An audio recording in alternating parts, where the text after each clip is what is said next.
கவனிக்க வேண்டும். மீந்து தப்பின என்ற சபை. அல்லேலூயா. இன்னைக்கு நம்முடைய சபை நிலைமையை கொஞ்சம் கவனிக்க வேண்டும். என் சபை நாளுக்கு நாள் வளர்ந்து இருக்கிறதா? என் சபை நாளுக்கு நாள் குறைந்து இருக்கிறதா?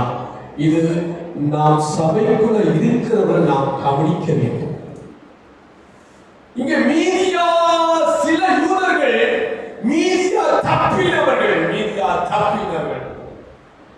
இப்ப நீங்க தப்பினவர்கள் யாரு?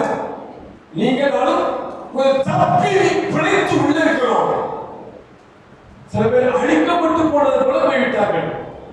ஆனா நெகேமியா இந்த வார்த்தை எப்படி சொல்றாங்கன்னா, நீங்க வாசித்தால் நெகேமியா புத்தகத்துல அந்த அவையை ஸ்தோத்திரம் என்ன சொல்றீங்கன்னா, ஆமென், அதில் வாசல்கள் அக்கினியாக சுட்டரிக்கப்பட்டதாய் கிடக்கிறது.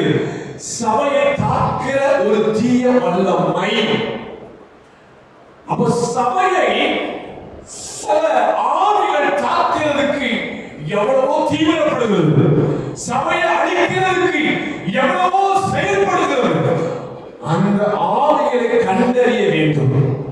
அல்லேலூயா. சொல்லிட்டார், அவன் அக்கினி எருசலேமில் அக்கினியாக சுட்டரிக்கப்பட்டது. அல்லேலூயா. சோதனை இதை கேட்ட பொழுது நெகேமியா சொல்றாரு, அலங்கம் இடிக்கப்பட்டது. சபை இடிக்கப்பட்டு போயிருக்கிறது. ஆத்துமாக்கள் இடிக்கப்பட்டு தகர்க்கப்பட்டு போயிருக்கிறது. தகர்க்கப்பட்ட ஆத்துமாக்களை நாம் கூட்டி சேர்க்கிறவா இருக்கிறோமா? இல்ல கவலை இல்லாத ஆடுகளா இருக்கிறோமா? அல்லேலூயா. அமைமோக்கு சோதனை ஒரு பட்டியல் என்று கொடுக்கப்பட்டிருக்கு. நெகேமியா இந்த 1ஆம் அதிகாரத்துல நெகேமியா கவலையை என்று குறிக்கப்படுகிறது. இரண்டாவது ஜெப பாரத்தை குறிக்கப்படுகிறது. அல்லேலூயா.